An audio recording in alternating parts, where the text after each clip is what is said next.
Hello students, कैसे हो आप। मुझे पूरी उम्मीद है कि आप ठीक होगे, स्वस्थ होगे और अपनी पढ़ाई में अच्छे प्रकार से लगे होगे। मेरा आपसे ये कहना है कि आप अपने स्वास्थ्य का अच्छी तरह ध्यान रखें।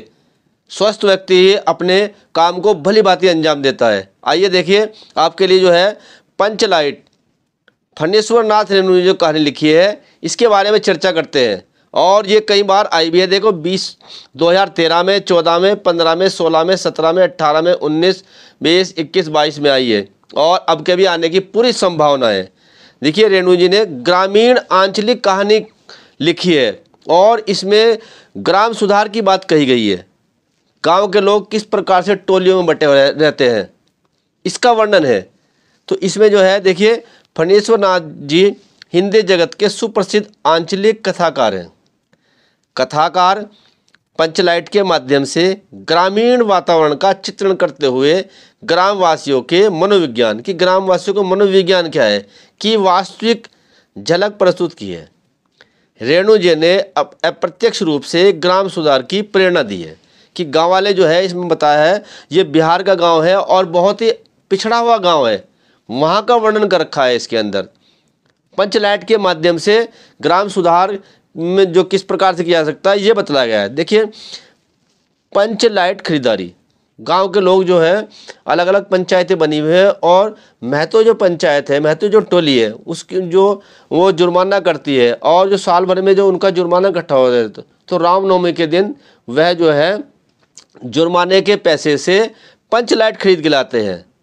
तो गांव में रहने वाले जो है, गांव में रहने वाली विभिन्न जातियों ने अपनी अलग अलग टोलियां बना रखी है।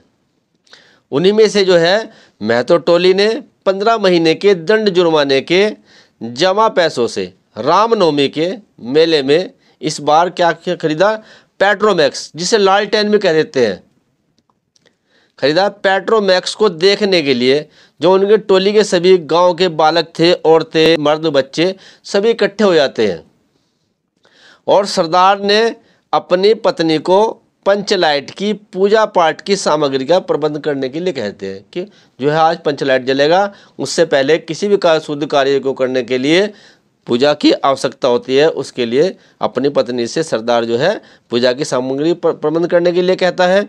अब जाइए पंचलाइट को जलाने की समस्या। पंचलाइट आ जाता है, चारों ओर खुशियाँ मनती है, परंतु समस्या आती है कि पंचलाइट जलेगा कैसे, जलाएगा कौन।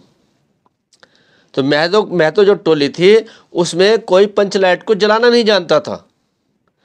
एक गोधन नाम का लड़का था, उसे पहले ही जाति से बाहर कर रखा था और वही जलाना जानता था। तो किसी प्रकार से जो है उसको बना के लाया जाता है, तब जो है इसकी समस्या दूर होती है। महतो टोली के सभी जन पंचलाइट के आने से अत्यधिक प्रसन्न उत्साहित हैं, लेकिन उनके सामने एक बड़ी समस्या आ गई है कि पंचलाइट जलाएगा कौन। इसे पंचलाइट भी कहते हैं, पंचलाइट भी कहते हैं, पेट्रोमैक्स भी कहते हैं, क्योंकि महतो टोली से किसी को भी पंचलाइट जलाना नहीं आता है। देखो पहले सभी प्रसन्न थे, परंतु जब उन्होंने देखा जो है पंचलाइट कौन जलाएगा तो सभी के चेहरे उतर जाते हैं। गांव वाले महतो टोली के लोग दूसरी टोली के लोगों से पंचलाइट नहीं जलवाना चाहते। वो अपनी इज्जत, उसको सम्मान रखते हैं, इसलिए कहते हैं कि हम दूसरी टोली के लोगों से किसी भी प्रकार से इसको नहीं जलवाएंगे, चाहिए ऐसा ही पड़ा रहे। देखिए गोधन की खोज। गोधन जो है एक नवयुवक है और वह उसको जाति से बाहर कर दिया गया है, तो वही जलाना जानता है। तो गोधन इसी ग्राम का नवयुवक है जिसको जाति से बहिष्कृत किया गया है। पंचायत ने उसका हुक्का पानी भी बंद कर रखा है। मुन्नी जो उससे जो है प्रेम करती है, वह अपनी सहेली के माध्यम, कनेली के माध्यम से यह सूचना सरदार तक पहुंचाती है कि गोधन पंचलाइट को जला सकता है, परंतु वह जो है जाति से बाहर है। जब उनको आवश्यकता होती है तब जो है वह गोधन को बुलवाने के बुलाया जाता है। वहाँ पर पहले सरदार छड़ीदार जाता है, परंतु वह नहीं आता। उसके बाद गुल्लिका की जो है वो उसको बुलाने जाती है और वो आ जाता है वहाँ पर। गोधन द्वारा पंचलाइट जलाना है। सरदार द्वारा भेजे गए छड़ीदार के कहने से नहीं आने पर गोधन को मनाने गुल्लिका की जो गोधन को बुला लाती है। गोधन ने पहले उनसे स्पीड मांगी, परंतु स्पीड न होने से गोधन ने नारियल के तेल से ही स्पीड के अभाव में पेट्रोमैक्स जला दिया। पेट्रोमैक्स के जलते ही महतो टोली में खुशी की लहर दौड़ गई।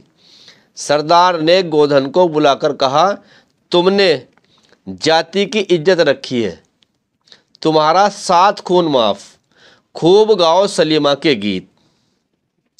मुन्नी जो गोधन से प्रेम करती है पास ही में खड़ी थी। मुन्नी को गोधन ने प्यार भरी निगाहों से देखा तो मुन्नी की पलकें नीचे झुक गई।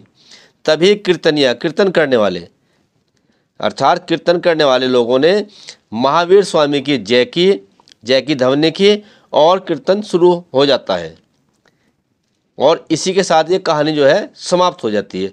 देखिए पूरी कहानी को एक बार और देख लीजिए, इसको अच्छी तरह आपके दिमाग में बैठ जाएगी। देखिए फणीश्वर नाथ रेणु जी जो है वो हिंदी जगत के सुप्रसिद्ध आंचलिक कथाकार हैं और कथाकार पंचलाइट के माध्यम से ग्रामीण वातावरण का चित्रण प्रस्तुत करते हुए ग्रामवासियों को मनोविज्ञान कैसा है उसकी झलक प्रस्तुत की है। ये आंचलिक कहानी है। ग्रामीण जो है बिहार का बहुत ही ग्रामीण पिछड़ा इलाका है जहाँ की ये कहानी है। पंचलाइट की खरीदारी, तो गांव में अनेक प्रकार के टोले बनी हुए हैं। महतो टोली जो है दंड जुर्माने से जो पैसा इकट्ठा होता है उससे जो है रामनवमी के मेले से एक पेट्रोमैक्स ले आती है, परंतु पेट्रोमैक्स तो ले आई परंतु उसको जलाना कोई नहीं जानता है। तब देख करके उन्हें जो है ये देख करके सबके जो है चेहरे मुरझा जाते हैं। तभी जो है फिर गोधन को बुलाया जाता है। गोधन जो जाति से बाहर है और तब गोधन आकर के स्पिरिट के अभाव में नारियल के तेल से ही उसको जला देता है। सभी जो है प्रसन्न हो जाते हैं और उसकी सारी गलतियों को माफ़ कर देते हैं। इस प्रकार से जो है ये पंचलाइट की कहानी जो है पूर्ण होती है। आपको वीडियो अच्छी लगे तो लाइक कीजिए और चैनल को सब्सक्राइब कीजिए तथा अपने दोस्तों से शेयर भी अवश्य कीजिए। धन्यवाद।